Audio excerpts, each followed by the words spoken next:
एक महात्मा का कम्बल कोई चोर चुरा करके ले गया। महात्मा जी इधर उधर भटका करके आकर के मरघटा में आके बैठ गए।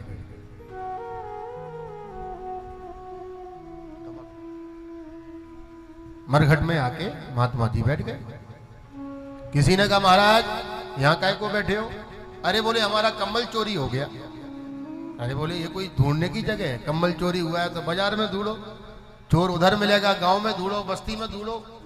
महात्मा जी बोले हम उधर कहां ढूंढते फिरेंगे, जिसने भी कम्बल लिया है वो एक दिन यहीं आएगा, उधर हम कहां खोजेंगे उसको। यहां आएगा तो बोल देंगे भैया जहां जाना है वहां चले जाओ, हमारा कम्बल हमें दे जाओ।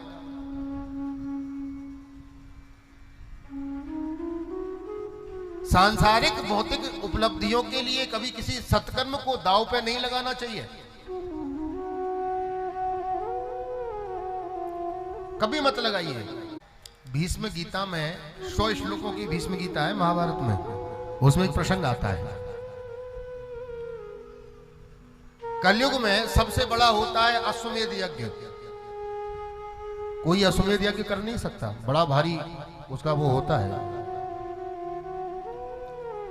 उससे भी बड़ा होता है दशाश्वमेध यज्ञ, और बड़ा विशाल काय होता है। तो कलयुग में इतना बड़ा भारी यज्ञ करना, यजन करना तो बहुत मुश्किल काम है। लेकिन महाभारत में पितामह भीष्म कहते हैं एको भी कृष्ण सकृत प्रणाम दशाश्वमेधा बभृते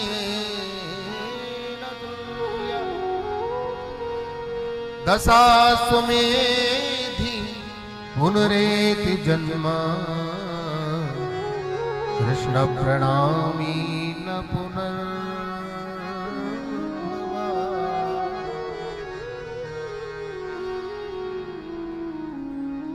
केवल एक बार आप गोविंद के पाद पद्मों में पूर्ण शरणागत होकर के दंडवत प्रणाम कर लीजिए।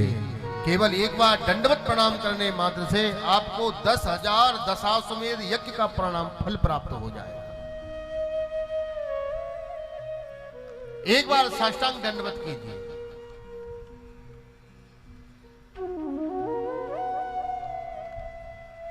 महात्म के अंतर्गत वक्ता की जो महिमा बताई संतों ने, वक्ता कैसा होना चाहिए? विरक्तो वैष्णवो विप्रो वेद शास्त्र विशुद्ध कृत, विरक्त हो, वेद वेदांत का निष्णात ज्ञाता हो, बड़ी कठिन से कठिन बात को अपनी शब्दावली के माध्यम से सरलतम ढंग से जनमानस से हृदय में पहुंचाने में जिसकी वाणी का सामर्थ्य हो।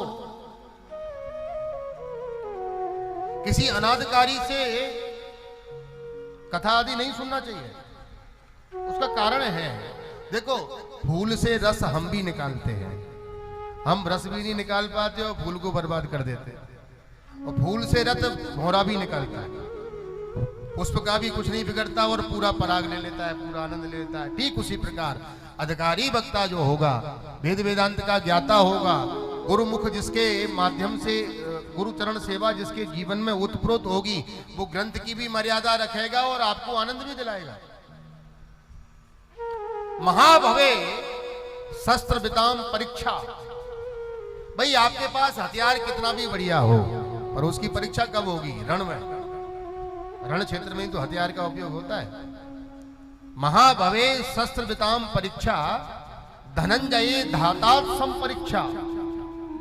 सोने की परीक्षा अग्नि में होती है। आपत्ति काले ग्रहणी परीक्षा, भार्या की परीक्षा, पत्नी की परीक्षा विपदा में होती है। और विद्यावताम भागवतिम परीक्षा, और विद्वान की परीक्षा भागवत में होती है। बोलो राधे राधे।